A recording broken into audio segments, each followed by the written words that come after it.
बांग्लादेश की सरकार ने भारत सरकार से शेख हसीना का प्रत्यर्पण करने की बात कही है। बांग्लादेश की इस मांग के बारे में विदेश मंत्रालय ने स्वीकार किया है, परंतु इस संदर्भ में विदेश मंत्रालय अपनी कोई टिप्पणी नहीं दी है।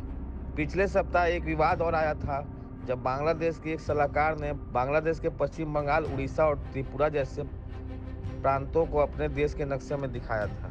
पर संज्ञान लिया जाए, उसके पहले यह ट्विटर हैंडल से हटा लिया गया था। भारत को बांग्लादेश के कई डिस्टर्ब करने वाले संकेत को कूटनीतिक स्तर पर समझना देखना पड़ रहा है।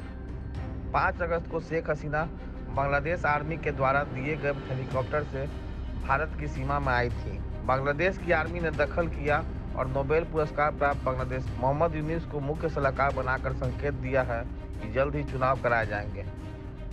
अब सलाहकार मंडल बाकी सब काम कर रहा है, परंतु चुनाव के सवाल पर चुप है। जानते हैं कि बांग्लादेश आम चुनाव का शेख हसीना की पार्टी अवामी लीग के अलावे प्रमुख दलों ने बहिष्कार किया था। शेख हसीना अन्य दलों के मुकाबले धर्मनिरपेक्ष तरीके से पार्टी और सरकार चलाती हैं। सरकार फिर से बनाने के पहले उन्हें अल्पसंख्यक हिंदुओं के ऊपर दशहरा पूजा पंडाल के ऊपर सांप्रदायिक हमलों को दबाना पड़ा था।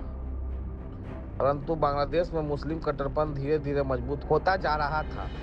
इस तरह चुनाव के रास्ते का बहिष्कार करके कट्टरपंथी शक्तियों और कट्टरपंथी दलों ने बगावत का रास्ता चुना। छात्रों में असंतोष था। शिक्षितों के बेरोजगारी का मसला बांग्लादेश में गरमा गया था। आज लाहौर विश्वविद्यालय के वही छात्र इस सरकार के जनतंत्र विरोधी तरीके से फिर से आहत हो रहे हैं। जानते हैं कि विद्रोह और सड़कों पर के विरोध प्रदर्शन के बाद शेख हसीना सत्ता से हटा दी गई। अपनी बहन के साथ जान बचाते हुए वो भारत में शरणागत हुई। अंतरिम सरकार के रूप में यह दायित्व था कि वह सांप्रदायिकता को रोकेगी, परंतु शेख हसीना के बाद भी इस दुर्गा पूजा में हिंदुओं के ऊपर आक्रमण नहीं रोक सकी। उल्टे चिन्मयी स्वामी को ढाका एयरपोर्ट से गिरफ्तार करके उन्हें देशद्रोह के मुकदमे में जेल में रख लिया गया। चिन्मयी स्वामी के सहयोगियों, यहाँ तक कि उनके मिलने जाने वाले लोगों को भी राष्ट्रद्रोह के मामले में बांग्लादेश के जेल में बंद कर दिया गया। इस्कॉन जैसी धार्मिक संस्था को भी पीछे हटकर यह कहना पड़ा कि अब इस्कॉन के साधु भी सामान्य ड्रेस में ही रहेंगे, उन्हें अपनी पहचान छुपाकर रहना पड़ेगा। बांग्लादेश में ऐसा माहौल है कि वहाँ चिन्मय स्वामी इत्यादि के वकील रखने के अधिकार को भी सड़कों पर घसीटा जा रहा है।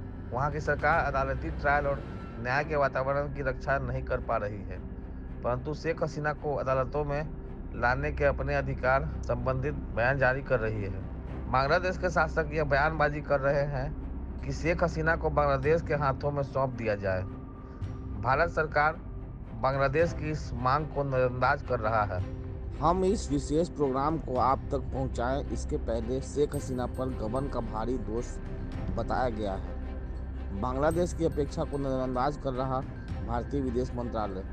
शेख हसीना के प्रत्यर्पण के लिए बांग्लादेश ने भारत को नोटिस भेजी है।